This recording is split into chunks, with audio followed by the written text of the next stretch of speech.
بسم اللہ الرحمن الرحیم۔ السلام علیکم ورحمۃ اللہ وبرکاتہ۔ تحسین القرآن کورس کے سبق نمبر 20 کے ساتھ حاضر خدمت ہوں۔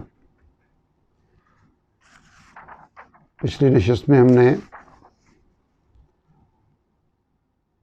اسم نکرہ کو معرفہ بنانے کے لیے جو الف لام عربی میں لگائی جاتی ہے، جیسے کتابن سے الکتاب، تو وہ یہ لام ال والی لام کن صورتوں میں پڑھی جاتی ہے اور کن حالتوں میں نہیں پڑھی جاتی، اس کا مطالعہ کیا تھا۔ آج ہم ادغام پڑھیں گے۔ ایک ادغام تو ہم نے پیچھے پڑھا نون ساکن اور نون تنوین کا۔ یہ ادغام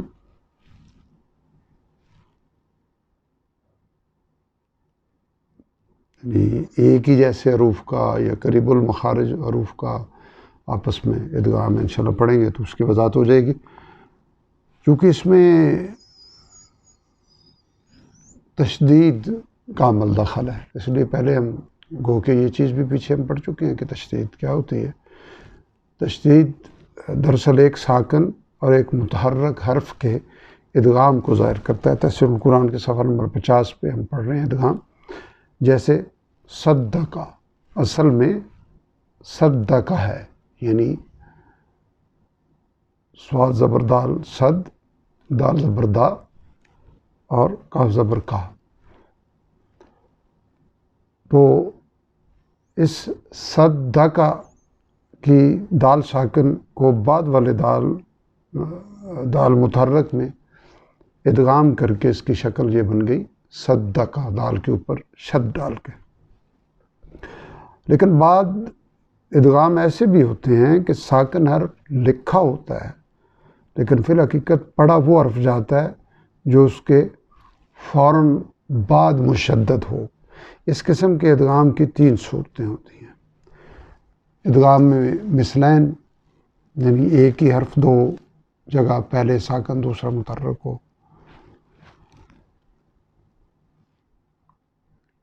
تو ساکن کو متحرک میں ملا کر مشدد پڑھنے کو ادغام مثلین کہتے ہیں۔ قل لکم، یہ لام ساکن لکھا ہوا ہے لیکن اگلی لام کے اوپر تشدید کے ساتھ زبر ہے، قل لکم۔ الذہب، الذہب، یہاں زال ساکن لکھا ہوا ہے لیکن اگلی زال کے اوپر تشدید، اصل میں اسی زال کو ہم پڑھیں گے۔ قد دخلوا، یہاں بھی وہی کنڈیشن ہے کہ دال ساکن ہے اور اگلی دال متحرک ہے، زبر ہے، اس کے اوپر تشدید ہے، اصل میں ہم پڑھ اسی دال کو رہے ہیں، قد دخلوا۔ اب وزنوہم، یہاں واو ساکن ہے لیکن اس کے بعد چونکہ واو ساکن کے اوپر زبر اور تشدید ہے، یہ اس بات کی علامت ہے کہ اس واو ساکن کو ختم کر کے اس کے اندر مدغم کر دیا گیا ہے، مرج کر دیا گیا ہے۔ اب وزنوہم یدرککم، یہاں کاف ساکن کا کاف میں ادغام ہو رہا ہے۔ بل للہ، یہاں لام ساکن کا لام میں ادغام ہو رہا ہے۔ تستطیع علیہ، یہاں عین ساکن کا عین متحرک میں ادغام ہو رہا ہے۔ تستطیع میں عین ساکن پچھلے لفظ میں ہے اور علیہ اگلے، یعنی علیہ کی عین جو ہے اگلے لفظ کا پہلا حرف ہے۔ اذهب بکتابی، با ساکن کے بعد با متحرک ہے اور اس پہ اوپر تشدید ہے، تو اذهب بکتابی۔ اصوکانو، واو ساکن کا واو میں ادغام ہو رہا ہے۔ حل لکم، طلعت تزاوروا، طلعت تا ساکن کا تا میں ادغام ہو رہا ہے۔ اور قرآن حکیم میں یہ یوں ہی لکھا ہوتا ہے، بس صرف اس بات کو ذہن نشین کرنے کی ضرورت ہے، باقی کوئی ایسی چیز نہیں ہے کہ جو یعنی ہمارے ہاں واضح نہ ہو۔ قرآن حکیم کی پرنٹنگ اسی انداز سے ہوتی ہے۔ وما ہم منکم، میم ساکن کے بعد میم متحرک۔ اب اس میں کچھ ایکسیپشن ہے کہ اگر ایک ہی جیسے دو حرف، پہلا ساکن حرف واو مدہ یا یائے مدہ ہو تو اس کا بالترتیب واو متحرک یا یائے متحرک میں ادغام نہیں ہوتا. جیسے قالو وہم، یہاں چونکہ واو جو ہے وہ مدہ ہے، وہ پیش کی آواز کو لمبا کر رہا ہے، اس لیے یہاں ادغام نہیں ہوگا. اسی طرح فی یومن، یہاں یا ساکن کے بعد یا ہے لیکن ادغام اس لیے نہیں ہو رہا کہ یا ساکن جو ہے وہ یا مدہ ہے، یعنی یا ساکن اور واو ساکن اگر مدہ ہوں گے تو پھر ادغام ان کے بعد اگر یا آئے گا یا واو آئے گا تو نہیں ہوگا. لیکن اب وزنو میں ادغام ہو رہا ہے، اس لیے کہ یہاں واو مدہ نہیں ہے بلکہ لین ہے. بے یدئی میں ہو رہا ہے، اس لیے کہ یہاں بھی یا مدہ نہیں ہے بلکہ لین ہے. بے یدئی، اس کو پڑھنا مشکل انشاءاللہ العزیز، یہ آگے چل کے ہم دیکھ لیں گے. بلکہ مثالوں میں ہم نے پڑھا تھا کہ یا ساکن پہ یا متحرک پہ اگر تشدید ہو، جیسے سامرج، تو اس کو کسی وجہ سے ہم ساکن ہمیں کرنا پڑ جائے تو پھر وہ شد ختم ہو جائے گی لیکن یا پڑھی جائے گی سامرج. اسی طرح یہ وقف تو خیر نہیں ہے. بے یدیہ،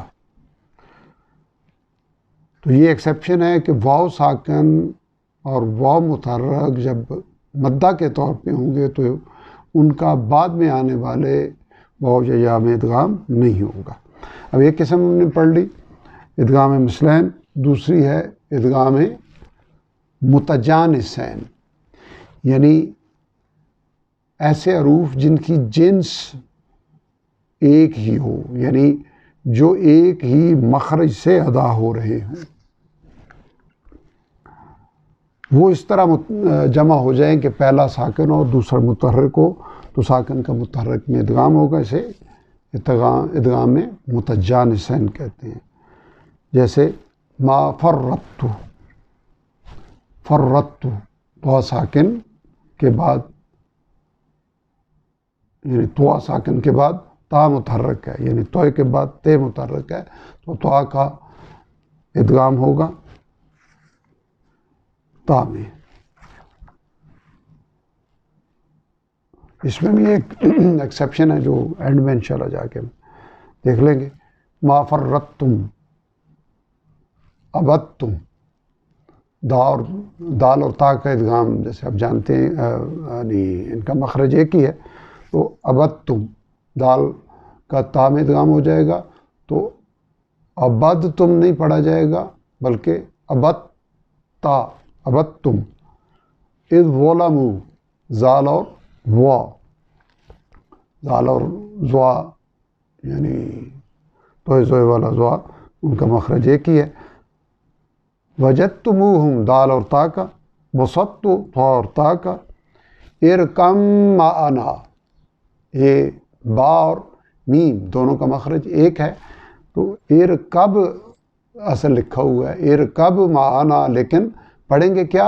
ارکم معنا، با نہیں پڑھی جائے گی.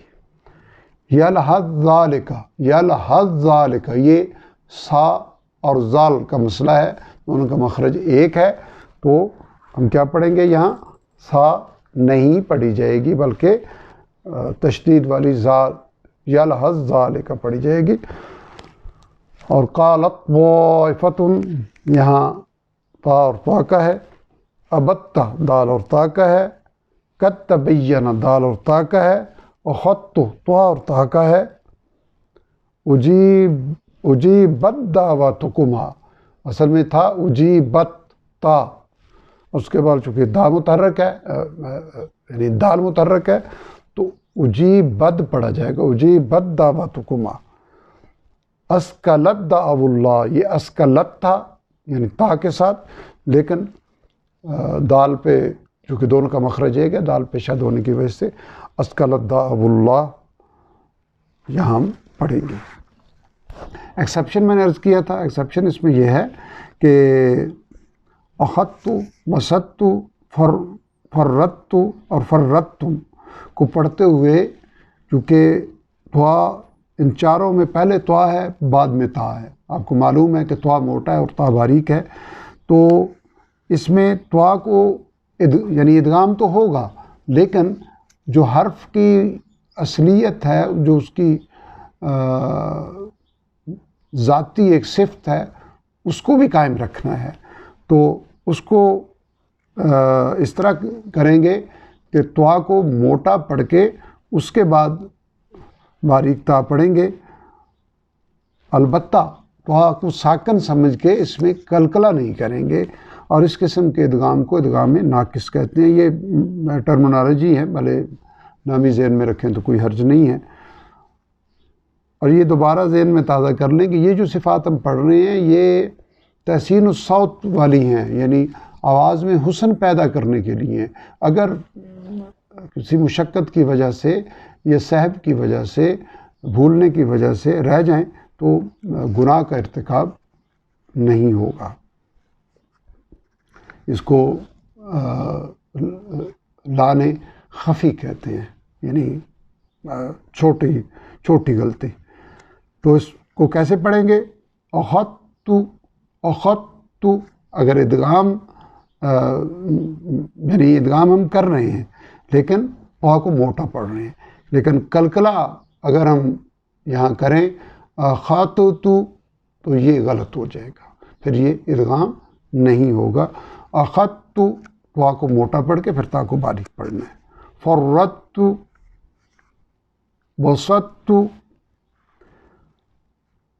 اس کے بعد ہے ادغام متقاربین، یعنی ایسے حروف جن کا مخرج قریب ہو، وہ اس طرح جمع ہو جائیں کہ پہلا ساکن اور دوسرا متحرک ہو۔ اس کی علامت یہ ہے کہ دوسری کے اوپر شد ہوگی تو اس کو پہلے کو دوسرے میں ادغام کرنا ہے۔ اس کی مثالیں الم نخلقکم، یہ یعنی قاف قلم والا اور کاف کتاب والا، یہاں بھی وہی قاعدہ ہوگا جو اوپر ہم پڑھ چکے ہیں۔ فرتو میں نے کاف کو موٹا پڑھ کے پھر کاف کو مشدد پڑھیں گے۔ من ربہم، یہ نون والا ادغام ہے جو ہم پیچھے کر چکے ہیں، لیکن یہاں وجہ کیا کہ نون اور را کا مخرج قریب ہے۔ یہ من رب نہیں پڑھا جائے، یہ تو خیر ہم تفصیل سے پیچھے پڑھ چکے ہیں۔ من ربہم، قر ربی لام اور را کا بھی ہم پڑھ چکے ہیں۔ من رسول نون اور را کا بھی پڑھ چکے ہیں۔ من لدن نون اور لام کا بھی ادغام پڑھ چکے ہیں۔ مما، یہ بھی نون اور میم کا پڑھ چکے ہیں۔ ثمرات رزقاً، یعنی نون تنوین اور را کا۔ بر رفعہ اللہ، لام اور را، گویا یہ صرف ایک مثال، یعنی ایک ایکسیپشن جو کہہ لیں کہ قلم والے قاف اور کتاب والے کاف کی ہے، باقی سارے جو تھے نون ساکن اور نون تنوین والی مثالیں اسی کی ہیں۔ یہ ادغام متقاربین پہ ہمارا ادغام کا سبق یہاں مکمل ہوا۔ انشاءاللہ العزیز اگلے سبق میں ہم وقف کیا ہے، اس کی علامتیں کیا ہیں، اس کا طریقہ کیا ہے، وہ انشاءاللہ پڑھیں گے۔ رب ذوالجلال اپنی رحمت و کرم سے ہمیں درست تلفظ کے ساتھ قرآن حکیم پڑھنے، قرآن حکیم سمجھنے اور صبح و شام کے اوقات میں اس کی تلاوت کرنے کی توفیق عطا فرمائے۔ وآخر دعوانا الحمدللہ رب العالمین۔